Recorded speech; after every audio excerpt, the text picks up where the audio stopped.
August 12th, 2005.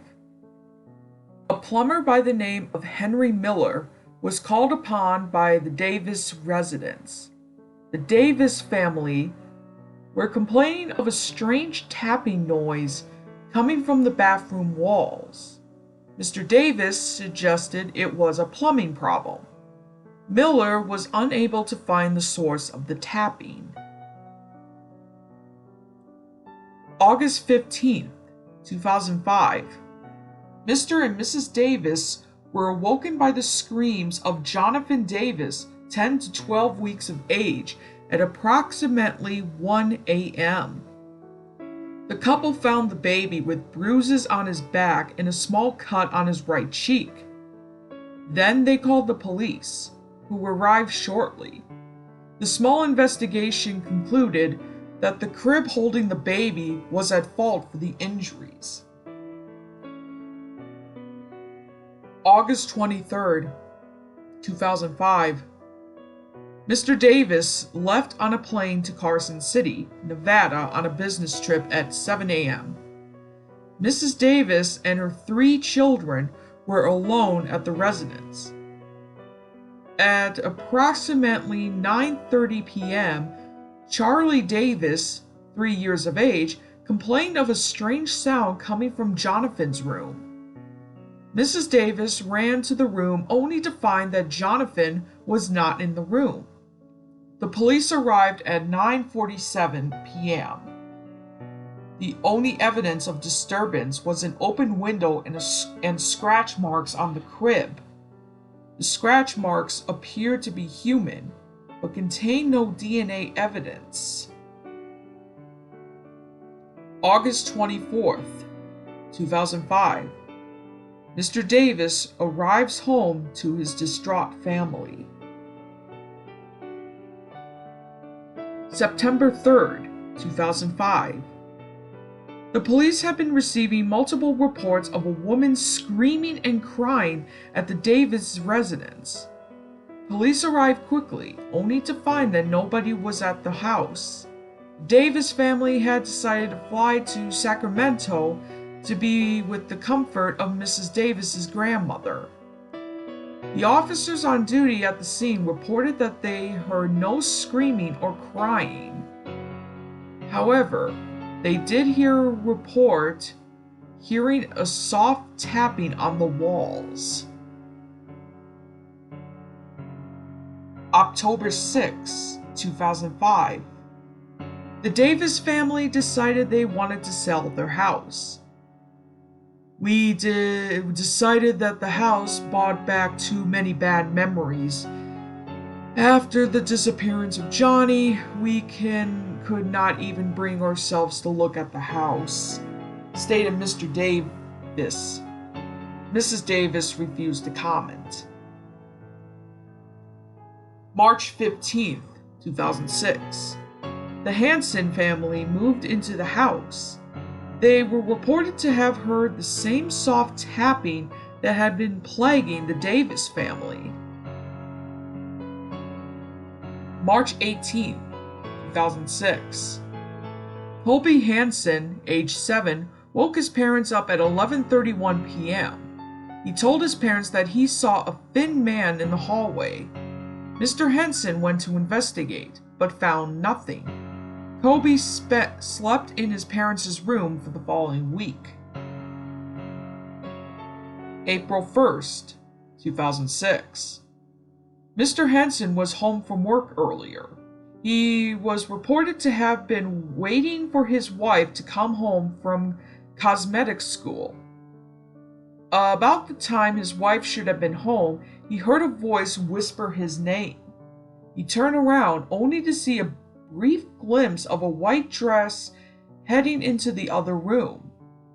He ran into the room but found nothing. He confided in his wife, but she dismissed the story as an April Fool's prank. April 5th, 2006. Mrs. Henson woke up at around 6:30. She reported that she had heard somebody calling her name. She sat up in time to see a white dress heading into Colby's room. She ran to his bed in a panic, but nothing was out of the ordinary. April 6, 2006. Colby Henson woke up in the morning very frightened. He told his parents about a frightening dream he had the previous night. He reported that he had seen his mother run into his room with a frantic look on her face. When she reached Colby's room, she crouched down and made sure that her son was uninjured. Colby said that she seemed relieved, but behind him was a figure without eyes holding a crying baby. Mrs. Henson did not tell him or anyone what had happened the night before. April 10th, 2006. Mr. Henson called the hospital. He told doctors that he thought something was very wrong with his wife. Mr. Henson brought his wife to the hospital for evaluation. April 11th, 2006. Mrs. Henson's doctor reported that she was undergoing symptoms similar to those of PTSD. May 22nd, 2006. Mrs. Henson's mental state worsened to the point of insanity.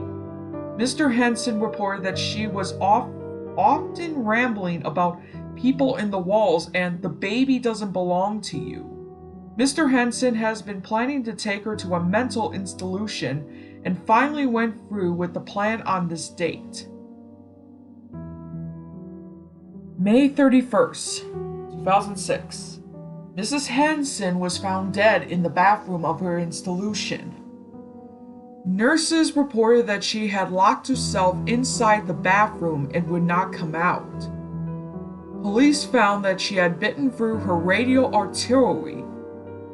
The words "check the walls" were written in her blood on the wall.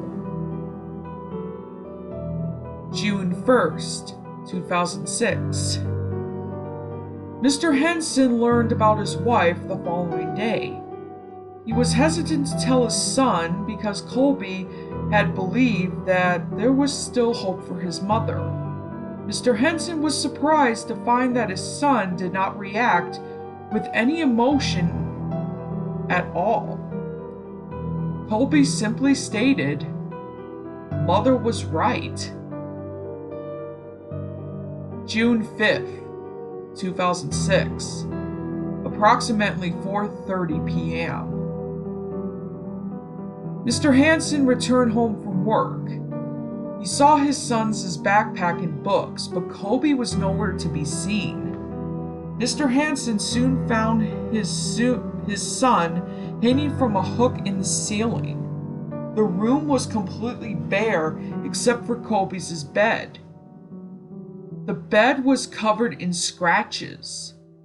A few of the scratches were near the bottom of the bed, spelled out, "He did it for the baby." June 5th, 2006, 4:37 p.m. Mr. Henson ran outside with his phone and called the police. The police reported that they could hardly hear what he was saying. All they were able to hear from Mr. Henson was his address. The only other thing they could hear was a woman repeating the phrase, "Check the walls, check the walls, check the walls." June 5th, 2006, 4:49 p.m. The police went into the house to find the body. Mr. Henson was reported to be outside sobbing. When police went into the house, it was completely empty. There was no furniture or other belongings in the house. Arrows later found to be drawn in blood led them to the room Colby had supposedly hung himself in. A red X was painted on the wall with blood. June 6, 2006. The police had come to a decision to break through the wall. They hit the wall with an axe and immediately formed a dark hole in the wall. The room was reported to have a very strong odor as soon as the axe broke through the wall. The police found 14 bodies hidden in the walls. Aftermath. The bodies. The police found 15 bodies in total. 11 of them were related to a woman named Elizabeth Natalia Brooks. The walls contain her husband, both of her parents, her 5 children, her brother, and her 2 sisters. The 12th body could not be identified. The 13th body was that of Colby Hansen, and the 14th was Jonathan Davis. The Davis family. The family died in a plane crash on June 5th. The Davis family suffered the only casualties on the plane. Charlie Davis was found to have a journal on his person. He had written a short story about the woman in the walls. Mr. Henson. Carl Henson was sent into a coma on March 5, 2007. He died on June 6.